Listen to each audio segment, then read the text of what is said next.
एक जल्दी से छोटा कमेंट मनीष मेहता में लूंगा, फिर उसके बाद अपने मेहमानों के पास जाऊंगा। मनीष मेहता, जो यहां पर सवाल उठा कि डीबार करने को लेकर विधि विशेषज्ञों से, संविधान विशेषज्ञों से, राजभवन की तरफ से लगातार सलाह ली जा रही है। आप भी पूरे मामले को समझ रहे हैं, आपने भी कई विशेषज्ञों से बात की होगी। डीबार करने का अधिकार क्या कुछ बताया किसी ने आपसे?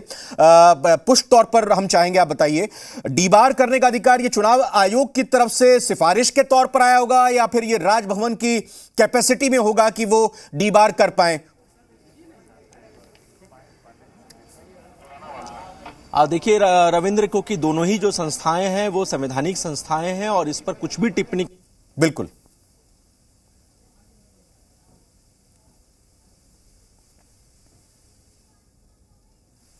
आवाज चली गई। मैं प्रतुल सहदेव साहब, आप कुछ बोलना चाह रहे थे, बताइए प्रतुल जी, फिर उसके बाद आगे और सवाल पूछूंगा आपसे।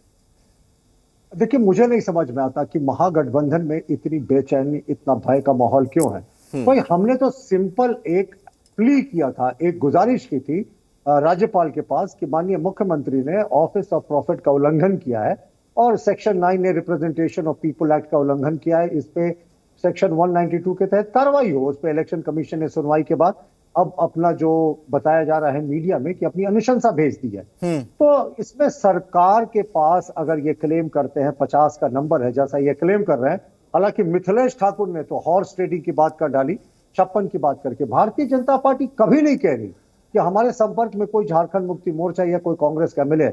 हमारे लिए सिंपल केस है कि माननीय मुख्यमंत्री ने अपने पद का दुरुपयोग किया है, ऑफिस का प्रॉफिट है, उनकी सदस्यता जानी चाहिए।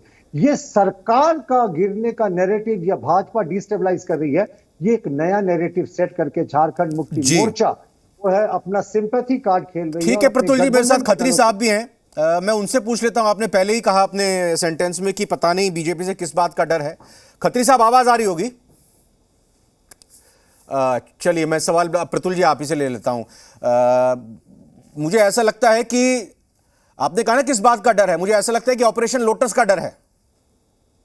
कौन सा ऑपरेशन लोटस? अगर जो मध्य प्रदेश में हुआ, जो कर्नाटक में हुआ, जो राजस्थान में फेल हो गया, जो पता नहीं नॉर्थ ईस्ट के राज्यों में हुआ, जो बिहार में होने वाला था फेल हो गया। बिहार में कभी नहीं होने वाला था। देखिए, बिहार में नीतीश कुमार को हमारा पिंड छुड़ाना था, तो नहीं, मैं यहाँ नैरेटिव रच दिया। मैं यहाँ पे आता हूँ, यहाँ बताइए ऑपरेशन लोटस का झारखंड में नहीं, झारखंड की ओर लौटता हूं मैं। ऑपरेशन लोटस ऐसी कोई बात ही नहीं है साहब। इनके पास अगर 50 का मैजिक नंबर है तो ये फिर क्यों इतने व्याकुल है, ये पूरा भय का माहौल क्यों दिख रहा? और रविंदर जी, मैं फिर से रिपीट करता हूं, ये रिजॉर्ट अगर पॉलिटिक्स कर रहे हैं तो ऑन अ लाइटर नोट इन्हें तो पतरातू रिजॉर्ट चल जाना चाहिए था, झारखंड का टूरिज्म भी प्रमोट हो जाता। लेकिन इन्हें तो अपनी सरकार पर ही विश्वास नहीं, अपनी पुलिस पर विश्वास नहीं, अपनी लॉ एंड ऑर्डर मशीनरी पर विश्वास नहीं, क्योंकि मीडिया में ऐसी खबरें आ रही। मैं मीडिया की बात कर रहा हूं, ये मेरे पास पुख्ता जानकारी नहीं है कि इन्हें छत्तीसगढ़ शिफ्ट किया जा रहा है। तो झारखंड में ये भय का माहौल क्यों? झारखंड में आपकी सरकार है, आप क्यों डर रहे हैं साहब?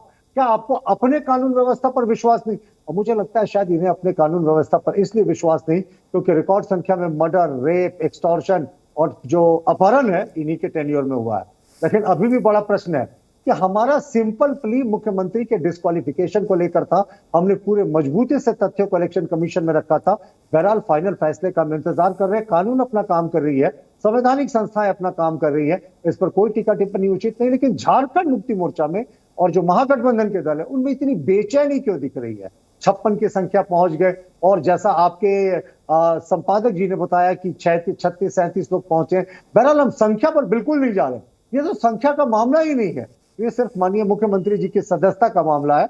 और हम कॉन्फिडेंट है कि जितने स्ट्रॉन्ग दलीलें हमने दी हैं और जितना स्ट्रॉन्ग दस्तावेज प्रस्तुत किया है, जिन्हें सारा कुछ मुख्य सचिव झारखंड ने सत्यापित किया, उसके आधार पे हमारे पास एक अच्छा केस बनता है। मनीष मेहता, ये आपका एक सवाल मैंने पूछा था, वो आपकी आवाज चली गई थी, थोड़ा उस पर और क्लैरिफाई कीजिए। हाँ, आपने बिल्कुल सही कहा कि संवैधानिक संस्थाएं हैं दोनों, चाहे चुनाव आयोग हो या राजभवन हो, तो इसलिए उस पर टिप्पणी करना ठीक नहीं है। अगर बात यह है कि डीबार करने का राइट या अधिकार या किस तरह से इस पर फैसला लिया जाता है, अगर मैं बात यहाँ जो प्रतुल सहदेव जी ने उठाई, मनीष मेहता, प्रतुल सहदेव जी ने जो बात उठाई कि हो सकता है इनके सूत्र बड़ी तेजी से काम करते हैं, चाहे वो पीपी नाम का एक कोड ट्वीट करते हैं इनके सांसद, या फिर अब ये होने वाला है, तब वो होने वाला है, अब खेल हो गया, सारी चीज़ें पता नहीं एकदम आकाशवाणी के जरिए उनको मिल जाती हैं और वो ट्वीट कर देते हैं। यही बात यहाँ पर पहले पता चली सूत्रों से कि छत्तीसगढ़ शिफ्ट करने वाले हैं ये यूपीए के विधायक।